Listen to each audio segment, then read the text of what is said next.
अस्सलामुअलैकुम, मैं हूं मुनीज़े जहांगीर और आप देख रहे हैं प्रोग्राम स्पॉटलाइट। नाज़रीन, पाकिस्तान मुस्लिम लीग नून के कायद मियां नवाज शरीफ के अच्छे दिन लौट आए हैं। आज पंजाब की निगरान हुकूमत ने नवाज शरीफ की अल अज़ीज़िया केस में 7 साल की सज़ा को मुअत्तल कर दिया। सज़ा की मुअत्तली पंजाब हुकूमत ने मजमूआ ज़ाब्ता फ़ौजदारी की दफ़ा 401 के तहत की। इसका बराह रास्त असर नवाज शरीफ की सियासत पर ऐसे पड़ेगा कि वो जेल जाने से तो बच जाएंगे, लेकिन अल अज़ीज़िया का मुकदमा चलता रहेगा और इनकी सियासत से नाअहली बरकरार रहेगी और इलेक्शन लड़ने के लिए फ़िलहाल वो नाअहल जो है वो रहेंगे। दूसरी तरफ इस्लामाबाद हाई कोर्ट में नवाज शरीफ की अल अज़ीज़िया और एवनफील्ड रेफरेंस केस की समाअत हुई, जहां प्रोसिक्यूटर जनरल नैब बगैर नोटिस के अदालत में पेश हुए और ये कहा कि इनको अब नवाज शरीफ की गिरफ्तारी की ज़रूरत नहीं है। इस पर बेंच के रुकन जस्टिस गुल हसन औरंगज़ेब ने हैरानी का इजहार किया कि नैब अब बगैर नोटिस के भी आकर गिरफ्तारी ना करने की इस्तदा कर रहा है। अदालत ने चेयरमैन नैब से हतमी हदायत लेने के लिए हफाजती ज़मानत में 26 अक्टूबर तक तौसी कर दी।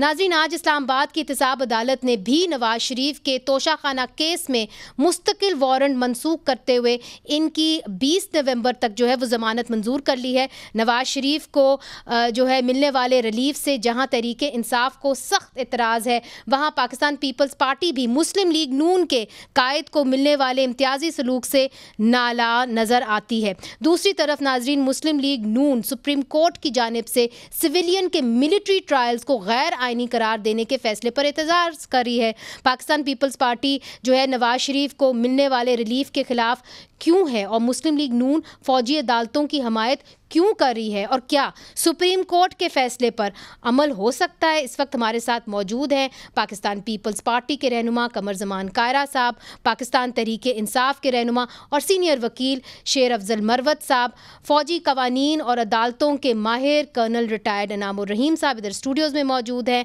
और हमारे साथ हैं सीनियर वकील कॉन्स्टिट्यूशनल एक्सपर्ट साबिक अटॉर्नी जनरल अशतर औसाफ साहब। सबसे पहले कमर ज़मान कायरा साहब, आपकी जानिब आती हूँ। पाकिस्तान पीपल्स पार्टी तो हमेशा से कहती रही कि जिस तरीके से मियां नवाज शरीफ साहब को सज़ा सुनाई गई ये तो कानून के ख़िलाफ़ थी, फेयर ट्रायल के ख़िलाफ़ थी, तो अब क्यों आप लोग एतराज़ कर रहे हैं इस हवाले से? कानून तो नहीं जानता, लेकिन ये तो जानता हूँ कि मियां साहब जेल में थे और उनको एक एक्स्ट्राऑर्डिनरी रिलीफ दिया गया इलाज की गरज से बाहर जाने का। वो एक कैदी के तौर पे मुल्क से बाहर गए, जो शायद इसकी नज़ीर पहले नहीं है, कि नई नज़ीर सेट हुई। लेकिन पाकिस्तान के अंदर सिर्फ मियां नवाज शरीफ के लिए नहीं, और भी बहुत सारे लोगों के लिए इस तरह की नज़ीरें पहली दफा सेट हुई है। ये कोई अचंभे वाली बात नहीं है। वापसी पे वो तशरीफ लाए हैं तो भी उनके लिए एक्स्ट्रा ऑर्डिनरी रिलीफ की बातें हैं। मुझे उनके साथ होने वाले इंसाफ पे खुशी है और मैं चाहूंगा कि उनको इंसाफ मिले, लेकिन सवाल यह है कि जिस तरह बिहेव किया जा रहा है, क्या पाकिस्तान में उनके मुखालिफ भी हैं, इस मुल्क के न्यूट्रल लोग भी हैं और उनके चाहने वाले भी हैं। चाहने वालों को तो फर्ज कर रहे हैं ये बातें अच्छी लग रही होंगी, लेकिन जो उनके मुखालिफ हैं, जो न्यूट्रल हैं, वो इस मुल्क का बहुत बड़ा हिस्सा है। वो क्या सोच रहे हैं कि इस मुल्क में ताकतवरों के लिए, हुक्मरानों के लिए, या जिनकी हुक्मरान तबकों के साथ बंद पड़ती है, उनके लिए वाजे वाजे कानून बदल जाते हैं, इरादे बदल जाते हैं, लहजे बदल जाते हैं, अदालतों के बिहेवियर बदल जाते हैं, फैसले बदल जाते हैं। इस सूरत हाल में कौन होगा जो पाकिस्तान के निज़ाम के ऊपर ट्रस्ट करेगा? अच्छा, ये बहुत अहम सवाल आपने किया है। नहीं, ये अशतर साहब की तरफ मैं थ्रो करना चाहती हूँ। अशतर साहब, ये जो बात कमर ज़मान कायरा साहब कर रहे हैं ना कि कौन फिर अदालतों के निज़ाम के ऊपर जो है कॉन्फिडेंस किसका होगा, तो ये सवाल बहुत सारे लोग कर रहे हैं और आपके कुछ दोस्त जो सीनियर वकला हैं वो ये कह चुके हैं कि जी जो निगरान हुकूमत पंजाब की है वो मियाँ नवाज शरीफ साहब की सज़ा को मुअत्तल नहीं कर सकती थी। ये सज़ा इस्लामाबाद की एहतसाब अदालत ने सुनाई थी और ये उन्हीं की जुरिस्डिक्शन थी, वही इसको जो है वफाकी हुकूमत जो है वो इसको मुअत्तल कर सकती थी, ये पंजाब हुकूमत नहीं कर सकती थी। Your take? जी, मैं अर्ज करता हूँ। इसीलिए मैं कह रहा था कि ये जो स्पेसिफिक केस और ये स्पेसिफिक क्वेश्चन है, इसका आंसर दो चीज़ों में है।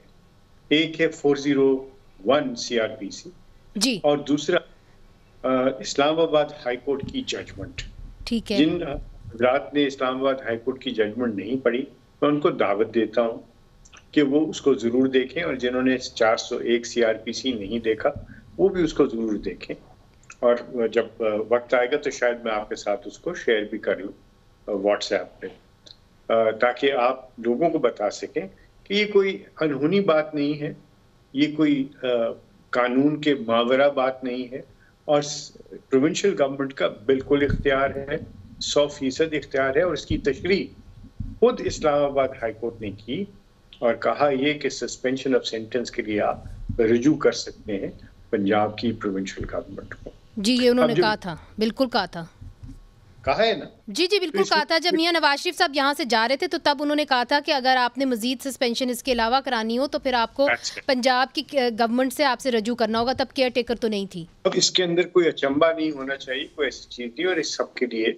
मुमकिन है, उसके अंदर कोई तशख्खुस नहीं है, सिर्फ 4 चीजों में आपको मना किया गया है, और एक ये है कारोकारी, यानी जो आप गैरत के नाम पे जो कत्ल करते हैं, दूसरा जो जहाँ पे हदूद के मामलात हैं, और तीसरा जहाँ पे आप जो है वो जहाँ पे आप किसास और दियत के मामलात।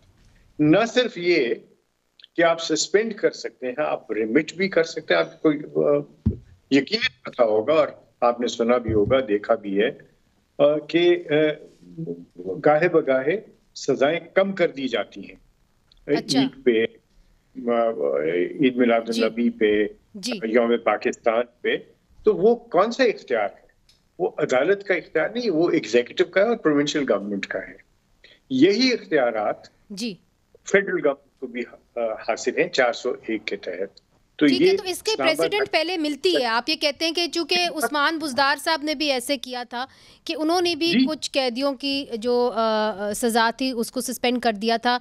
कायरा साहब, कर्नल इनामुर रहीम साहब जो हैं वो ज़्यादातर तो फ़ौजी कवानीन के हवाले से मामलात को देखते हैं, मगर उनकी राय भी शामिल कर लेते हैं। फिर आपकी जानिब आऊँगी कि ये जो सवाल उठा है कि क्या ये केयर टेकर पंजाब गवर्नमेंट की जुरिस्डिक्शन भी थी कि वो किसी भी सेंटेंस को सस्पेंड कर दें, बिलखसूस उन्होंने जो आज मियां नवाज शरीफ साहब के सेंटेंस को सस्पेंड किया है, क्या ये स्वाबदीद या jurisdiction federal care taker government की नहीं है, इसलिए चूंकि इस्लामाबाद की एहतसाब अदालत ने ये सज़ा जो है ये सुनाई है?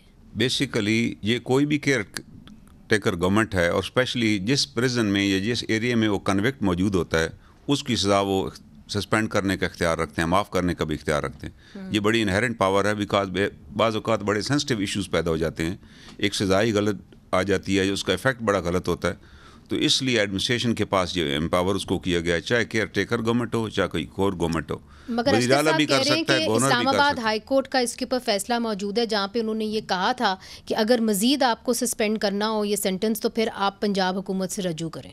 अगर वो है तो फिर तो कोई बात ही नहीं, फिर तो दे हैव सस्पेंडेड। लेकिन अदरवाइज तमाम जो प्रोविंशियल गवर्नमेंट स्पेशली जो कन्विक्ट है ना, जिस जेल में वो है या जिस एरिया में है, उस इलाके का चीफ एग्जीक्यूटिव भी इख्तियार रखता है उसकी सज़ा सस्पेंड करने का या माफ़ करने का। दोनों पावर्स हैं, कोई लिमिटेशन नहीं है एग्जीक्यूटिव की पावर्स के ऊपर।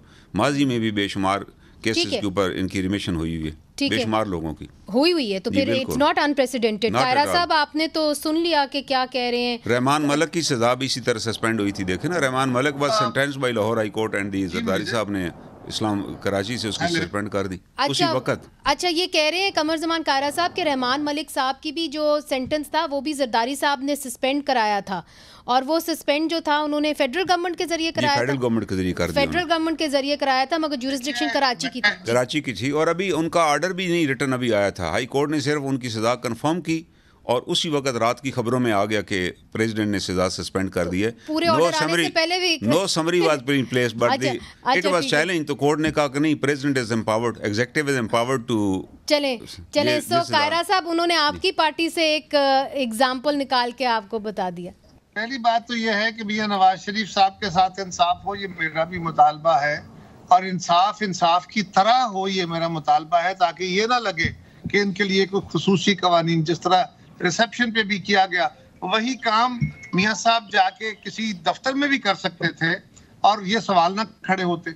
ये सवाल ही बुनियादी तौर पे जब खड़े होते हैं, एक्सेप्शंस क्रिएट होती है, तो इसी से लोगों का ट्रस्ट शेक होता है। रही बात एक्सेप्शन क्रिएट करने की, सजा सस्पेंड करने की, कानून इख्तियार इस्तेमाल करने का बिल्कुल कानून मौजूद है।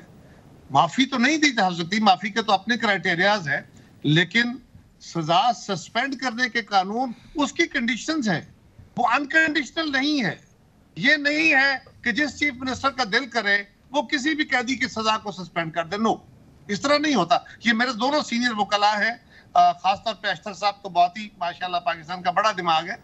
जहां तक मुझे याद पड़ता है, अगर मैं गलत नहीं हूं, तो जो इस्लामाबाद हाई कोर्ट ने मियां साहब के केस में किया था, उनको जो रियायत दी गई, उनकी सजा उतने अरसे के लिए खास दरखास्त दी गई कि उनकी सजा को सस्पेंड किया जाए ताकि वो मुल्क से बाहर जा सके। वो अरेंजमेंट हुआ और उन्होंने मजीद जब सूरत हाल आई, जहां तक मुझे याद पड़ता है, if I am not wrong, तो वहां पे अदालत ने कहा था कि अगर आपको मजीद सजा में सस्पेंशन चाहिए होगी इफ रिक्वायर्ड, तो फिर आप हुकूमत पंजाब के पास जाके जी बिल्कुल ऐसे ही कहा रुजू कर सकते हैं। ये जो आपने सवाल किया ना, इसका जवाब मैं जरूर ले लेती हूँ अख्तर साहब।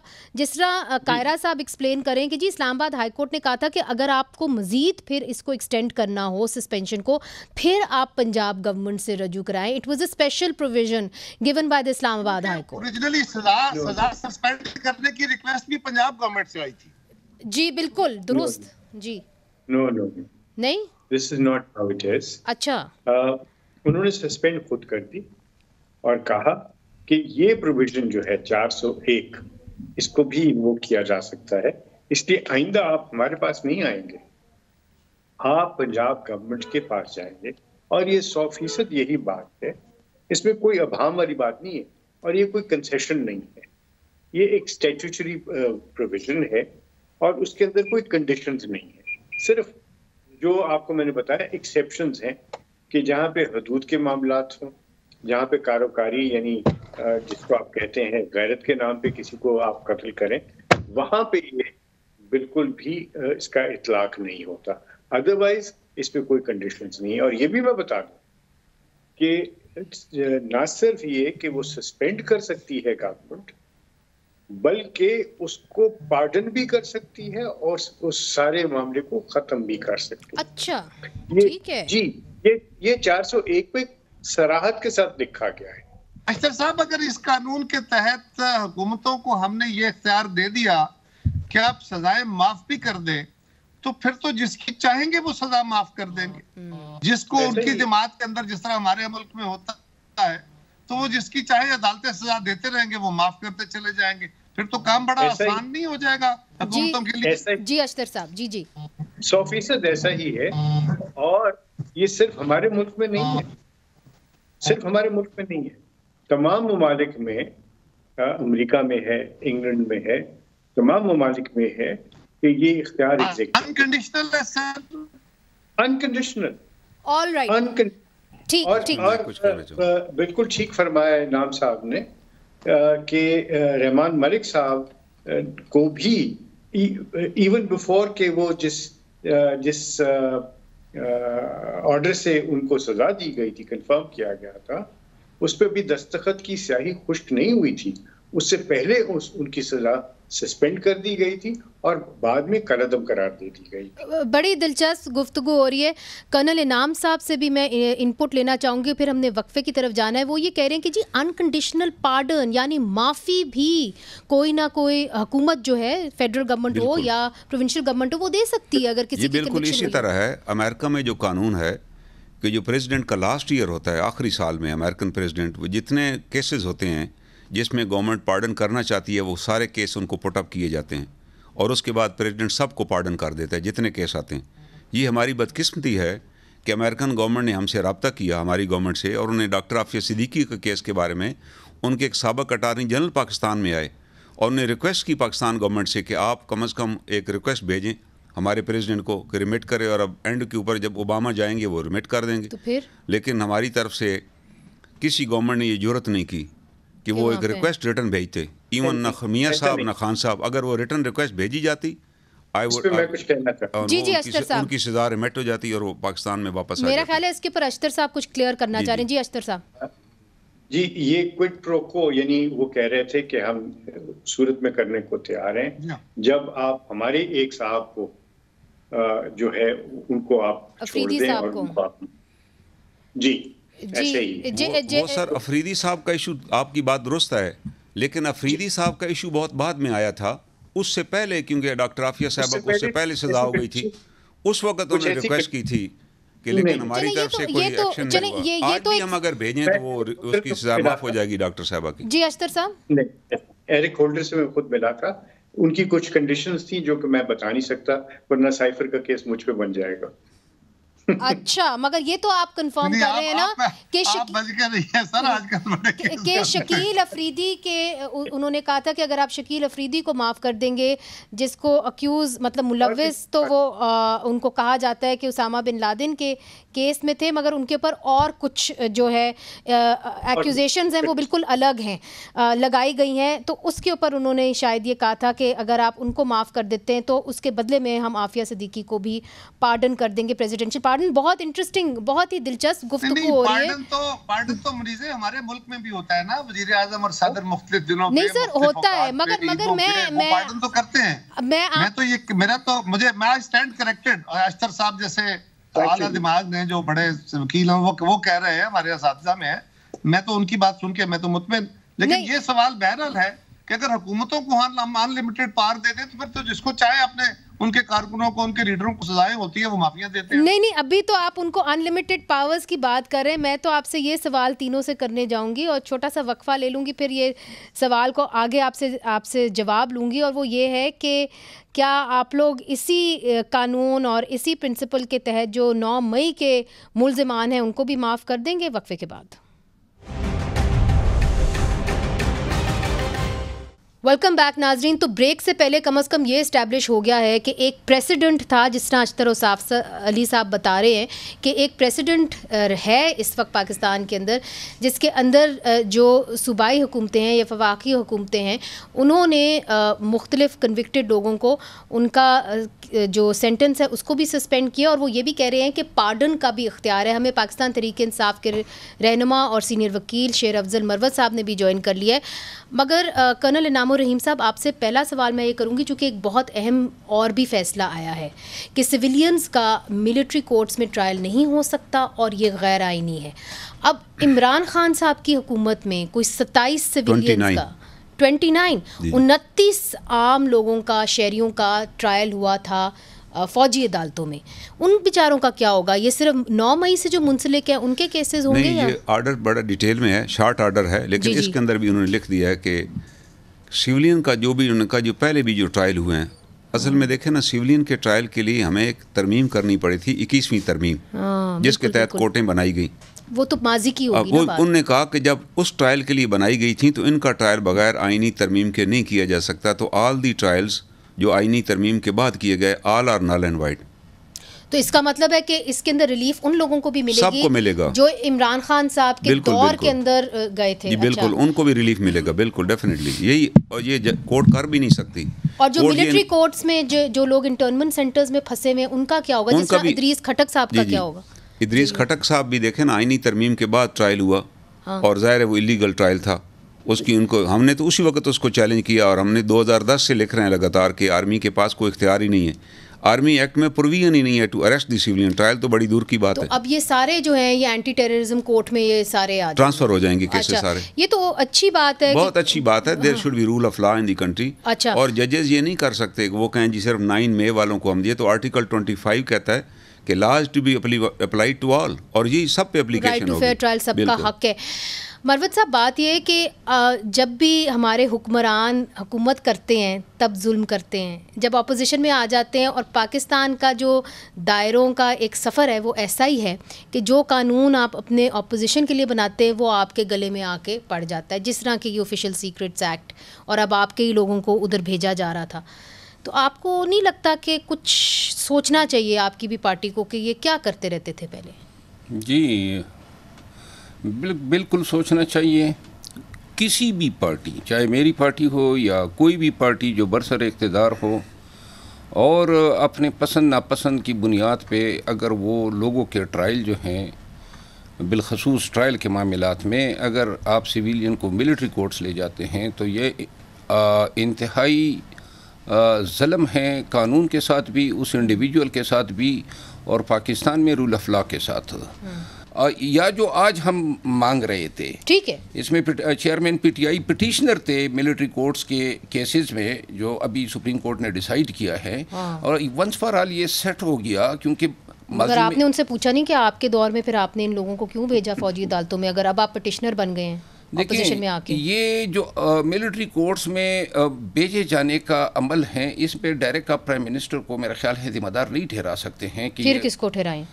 ये प्रोसेस अगर इन ब्लॉक इस तरह बड़े पैमाने पे कोई फैसला होता है तो फिर तो गवर्नमेंट का होता है, जिस तरह 9 मई के बाद पाकिस्तान। चले, मगर देखिए ना, अब जो पाकिस्तान मुस्लिम लीग नून है, अख्तर औसाफ साहब, और मैं आपकी राय इसके ऊपर जाऊंगी क्योंकि आप इसके ऊपर राय भी रखते हैं कि ये जो एक फ़ैसला आया है जिसके अंदर ये कहा गया है कि सिविलियंस का मिलिट्री कोर्ट्स में ट्रायल अब नहीं होगा, एक कि आप इसका खैर मकदम करते हैं और दूसरा कि अब क्या आइंदा से किसी भी सिविलियन का फ़ौजी ट्रायल पाकिस्तान में नहीं होगा?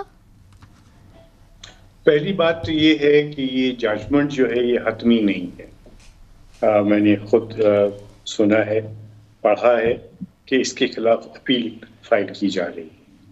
तो जो प्रैक्टिस एंड प्रोसीजर एक्ट जिसको अपहोल्ड कर दिया सुप्रीम कोर्ट ने, उसके तहत अपील कॉम्पिटेंट है 184(3) के जितने भी मुकदमात हैं। तो ये जो अपीलेट बेंच होगा सुप्रीम कोर्ट का, उसका फैसला हतमी होगा। So that will settle once for all कि क्या है। दूसरा, ये कहीं नहीं कहा, किसी ने भी नहीं कहा कि ये जराइम नहीं हुए और ये लोगों को गलत पकड़ा गया है, बल्कि जब ये जाएंगे एंटी टेररिज्म कोर्ट में तो वहाँ सजाएं भी ज़्यादा सख्त हैं। अच्छा। और वहाँ पे बेल की भी गुंजाइश नहीं है। तीसरी बात, इसमें कुछ खतरनाक पहलू है। मगर sir, if I am not wrong, तो मिलिट्री कोर्ट्स में भी बेल तो नहीं होती? नहीं, लेकिन वहाँ पे भी नहीं है ना। अच्छा, और वो एक्सपेडिशियस, वहाँ पे तो एक मॉनिटरिंग जज भी लगता है हाई कोर्ट से, और वो मॉनिटरिंग जज जो है वो सारे एविडेंस वगैरह को देख रहे होते हैं, और ये ज्यादा स्ट्रिंजेंट हो जाएगा। तीसरा पहलू जो खतरनाक है, देखिए, एक तरफ तो हम सारे ये बात कर रहे हैं कि मिलिट्री कोर्ट्स का ट्रायल वगैरह का, हम क्यों भूल जाते हैं कि हम एक तरफ अफगानिस्तान है, एक तरफ हिंदुस्तान है, ईरान से हमारे ताल्लुकात कोई इतने शानदार नहीं हैं, और हम कितनी ही जंगें लड़ चुके हैं और कितने ही यहाँ पे सारे मामले हुए हैं। तो हम बाहर से भी इल्गार होती है और अंदर से भी हमारे जो हमारे डिट्रैक्टर्स हैं वो हैवक प्ले करते हैं। तो अगर ये हतमी तौर पे तय कर दिया जाए तो फिर वो सिविलियंस जो कि मिलिट्री इस्टेब्लिशमेंट्स के साथ काम कर रहे हैं, मिलिट्री इंस्टॉलेशंस पे काम कर रहे हैं, आपके न्यूक्लियर असासों के साथ काम करें, वो सब फौजी नहीं है, तो फिर उनका क्या होगा? We have to tread very very carefully.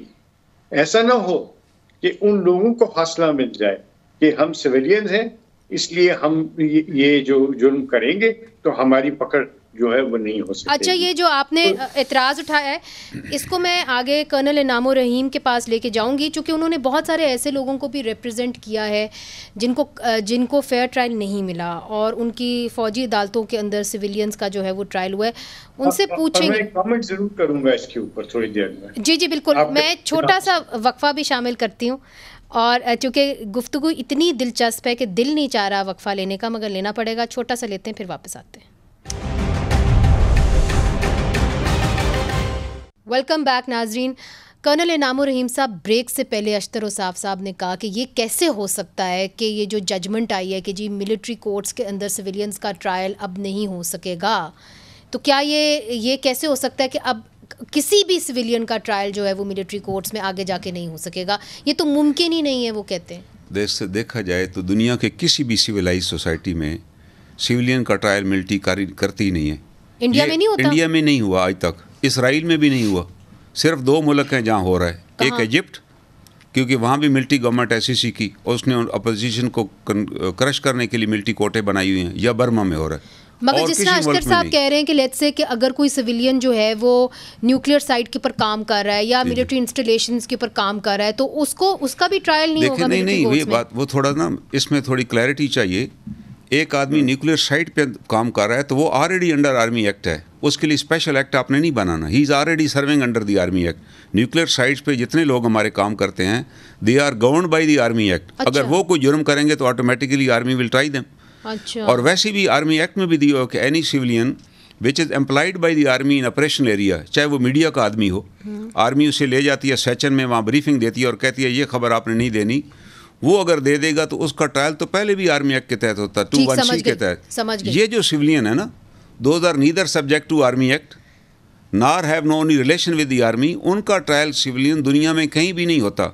और ये जो 29 ट्रायल्स हैं, बिकॉज अख्तर साहब मेरे लिए बड़े काबिल एहतराम है, लेकिन उन्होंने कभी मिलिट्री ट्रायल्स किए नहीं ना। I am doing this trial, I came from the same department. आप तो करते हैं। और मैंने आके सबसे पहले जो केस दायर किया वो यही दायर किया कि 21D to be declared illegal. सबसे पहले मेरा केस मैंने दायर किया जब एक एडवोकेट, अब हो गया है अब हो गया। एक बड़ी एफर्ट हमने की इसके लिए। वजह तो फिर आगे जाके अब कोई सिविलियंस जो है वो ट्राई नहीं हो सकते, नहीं हो सकते, होने भी नहीं चाहिए, क्योंकि देखें ना तो वहाँ काउंसिल मिलता है, ना रिकॉर्ड दिया जाता है, ना ट्रायल प्रोसीडिंग मिलती है, ना जजमेंट मिलती है, ना कोर्ट ऑफ अपील की जजमेंट मिलती है। तो what is the trial? That is no trial. Counsel भी नहीं मिलता, मतलब कि अपने मर्जी का वकील। मरवत साहब क्या हो रहा है आपके लोगों के साथ? जी, अभी जो इन्होंने मिलिट्री ट्रायल शुरू किए थे, जिसको अभी अंडू कर दिया है, उसमें वकील की तक रसाई दे दी थी, क्योंकि हमारी लीगल टीम पर्टिकुलरली इंसाफ लायर फोरम के वकील हमने मुकर्रर किए थे मुख्तलिफ पेशावर में कोर्ट में जो मिलिट्री ट्रिब्यूनल बैठे। फिर तो कोई मसला नहीं था? नहीं, मसले बहुत सारे थे। क्या थे बताएं? मार्शल लॉ, कोर्ट मार्शल जो होती है, इसको उर्फ आम में कोर्ट मार्शल कहा जाता है। कानून की रिक्वायरमेंट है बिलखसूस आर्टिकल 10A के तहत, यानी कि 2 गवाहान उस दिन लाए गए मंडे को, गुज़िश्ता मंडे को, उसमें आपके पास ये भी हक नहीं है कि आपके सामने लिखा जाए कि क्रॉस एग्जामिनेशन क्या हो रहा है, ना आपको ये हक दिया जाता है कि आप अपनी कापीज़ वसूल कर लें, यानी जो बयान हो गया गवाहान के। तो जो एक तौर तरीका होता है कानूनी चाराजोई का, वो आपको अलाउड ही नहीं है। वो वहाँ पे होता ही नहीं है, बिल्कुल कोर्ट मार्शल टाइप प्रोसीडिंग है, शॉर्ट समरी जबरदस्ती की प्रोसीडिंग होती है। वहाँ पे कानून के तकाज़े तो जज जो साहिब होते हैं उनको पता होता है कवानीन का? 3 जज जो सर्विंग यूनिफॉर्म्ड ऑफिसर बैठे होते हैं वो प्रिजाइड करते हैं, उनकी मर्जी है, उनको कभी ट्रेनिंग ही नहीं दी जाती है। अच्छा, तो ट्रेनिंग, लॉ में ट्रेनिंग ही नहीं होती? Training to preside over the trial of civilian. Court martial की बेशक जो इनका एडजुटेंट ब्रांच है वो करता है, इस चीज़ की ट्रेनिंग नहीं होती। मैं ये समझता हूँ कि अगर सिविलियन किसी आर्मी ऑफिशियल के साथ मिलके इंसाइट करता है, इंड्यूस करता है, बगावत करता है, राज बेचता है, तो फिर अगर उसके ट्रायल होते हैं, इसमें कोई मज़ायका नहीं है। ये मेरी, क्योंकि ये अच्छा, मुझे एक चीज़ बता दीजिए, जो कि आप इमरान खान साहब से मिलते रहते हैं, आपसे ये सब जानने की कोशिश करेंगे। इमरान खान साहब जो हैं, उन्होंने एक नेगेटिव कमेंट पास किया मियां नवाज शरीफ साहब के बारे में भी अदालत के अंदर। क्या वो जो बिलावल भुट्टो जरदारी कह रहे थे कि अब ख़त्म करें ये सियासत, कि हम एक दूसरे की शक्ल नहीं देख सकते, हम मिल बैठें, और आपकी भी पार्टी में कुछ लोग कह रहे हैं मिल बैठें, क्या इमरान खान साहब जरदारी साहब के साथ, नवाज शरीफ साहब के साथ बैठने को तैयार हैं? जी बिल्कुल तैयार हैं। तैयार हैं? हम तैयार हैं, कोई भी डायलॉग, पॉलिटिकल सेटलमेंट, क्योंकि ज़रूरत है मौजूदा वक्त में। पहले तो कहते थे कि ये चोर है, मैं नहीं बैठूंगा। देखें, चोर, अभी आप सवाल एक कर रही हैं बैठने बिठाने की, उससे ये इनकी चोरी ख़त्म नहीं होती है और मेरा बयानिया ख़त्म नहीं होता है। पहले बैठ जाते बेहतर नहीं था? नहीं, 9 मई के बाद बैठ जाते हैं। 9 मई से पहले, ये तो जब PDM की हुकूमत आई उसके बाद इन्होंने जो है, एक मिनट, आपने कहा कि इमरान खान ने नेगेटिव कमेंट दिया। इमरान खान ने कोई नेगेटिव कमेंट नहीं दिया, अलबत्ता जब मियाँ साहब मीनार पाकिस्तान पे खड़े हुए, 3 बातें की अखलाकी तौर पे उनको नहीं करनी चाहिए थी। नंबर 1, उन्होंने ये कहा कि इमरान खान ने कहा नहीं, मियाँ साहब ने कहा मीनार पाकिस्तान के कि हमारी ख़वातीन इस तरह नहीं होती हैं, वो आराम से बैठी हैं। ये वाकई में अच्छी बात नहीं है। अच्छा, अगर आप इस कमेंट को अप्रूव करती हैं, मैं नहीं, हमने तो फिर इन्होंने कहा जी कि मैं भी तस्बीर रखता हूँ लेकिन दिखाता नहीं हूँ। हज़ारों के मजमू को तो वो बता रहा था और तस्बीह से तशबीह दे रहा था चेयरमैन। अच्छा, अब आगे चलते हैं, क्योंकि आपके लीडर ने कोई कसर नहीं छोड़ी थी जब वो तकरीरें करते थे, आपको भी पता है अच्छी तरीके से। अख्तर साहब, अब एक सवाल मैं आपसे ज़रूर करना चाहती हूँ। आपने कर्नल इनाम उर रहीम साहब की सारी बातें सुन ली, मरवत साहब के जो कॉलीग्स हैं वो भी इस वक्त मिलिट्री कोर्ट्स में हैं, वहाँ पे क्या हो रहा है, उनका क्या हशर है, वो भी आपने सुन लिया। अब सवाल ये है कि मियाँ नवाज शरीफ साहब को आप एडवाइस भी करते रहे हैं, क्या वो मुल्क की मुफाद के लिए जब वो कहते हैं मेरी सियासत का निचोड़ है, हम सब इकट्ठे मिल के बैठ जाएँ, वो खान साहब के साथ बैठेंगे? देखिए, सबसे पहले तो मैं आपकी इजाज़त से थोड़ा सा तशरीह कर दूं, बता दूं कि मेरे ज़हन में जो मिलिट्री कोर्ट्स के मुतालिक बात है वो क्या है। और मिलिट्री कोर्ट्स जो हैं वो कोई दूसरे मुल्क के नहीं हैं, और ये फौज भी किसी और मुल्क से नहीं आई, हमारे अपने भाई हैं। ठीक है। जो और फिर आप क्या ये कह रहे हैं कि मिलिट्री का जो ट्रायल्स हैं वो गैर मुनसिफाना होते हैं, तो फिर फौजियों को फिर तो नहीं होना चाहिए ना। इंसाफ तो सबके लिए होना चाहिए, चाहे वो फौजी है या गैर फौजी। मगर आपने कहा ना कि इससे भी सख्त पनिशमेंट मिल सकती है उनको एंटी टेररिस्ट कोर्ट्स में, तो फिर तो उनको खुश होना चाहिए कि जो उनके खिलाफ, और वो 9 मई पे बड़ा सख्त एक रखते हैं अपना बयान, तो अगर वो चले जाएं एंटी टेररिस्ट कोर्ट में तो क्या खराबी है? ठीक है, वो भी उनको सख्ती सजा देंगे, होना भी यही मुझे चाहिए। कोई इसमें इशू नहीं है। मुझे इशू किस बात पे है कि आप दशनाम तराजी कर रहे हैं। मुझे इस बात पे है कि आप उस सिस्टम के ऊपर एतराज कर रहे हैं जिसके अंदर आपके लाखों फौजी भाई जो हैं वो, उनको जस्टिस सिस्टम वहां पे जाना होता है और वो उसके मातहत है। एक और बात बहुत लाजिम है जो सबको समझना चाहिए कि जो एतराज़ात थे कि वकील नहीं मिलता, कॉपीज नहीं मिलती, जजमेंट नहीं होती, कई जगहों पे तो आपको यही नहीं बताया जाता कि आपका जुर्म क्या है, आपको अपने प्यारों से नहीं मिलने की इजाज़त दी जाती, और ये तो बड़े खुशनसीब हैं, इनको वकील मिल गया, इनसे पहले तो वकील करने की इजाज़त भी नहीं थी। इन 29 बंदों को कोई वकील नहीं मिला। ये 29 बंदे जो इमरान खान साहब ने भेजे थे फौजी अदालतों में, उनको तो वकील करने का भी हक नहीं मिला। उनको इमरान खान, ये जरा वजाहत हो, ये इमरान खान ने नहीं भेजे थे। देखिए, चलो आपकी हुकूमत में तो गए, आप केस टू केस एग्जामिन कर लें। चले ये चूंकि गुफ्तगू को समेटना है, वक्त की किल्लत है, तो कंक्लूडिंग रिमार्क्स आपसे अशतर साहब। मैं इस चीज का दाई हूं कि हमें चार्टर ऑफ डेमोक्रेसी के अलावा charter of economy, charter of tolerance और एक ग्रैंड नेशनल डायलॉग चाहिए। और ये मैं अपने एड्रेस में टू द सुप्रीम कोर्ट तकरीबन 4 साल पहले मैं कह चुका हुआ हूँ। मगर मियां साहब फिर बात करेंगे इमरान खान साहब से कि पेज पे होंगे?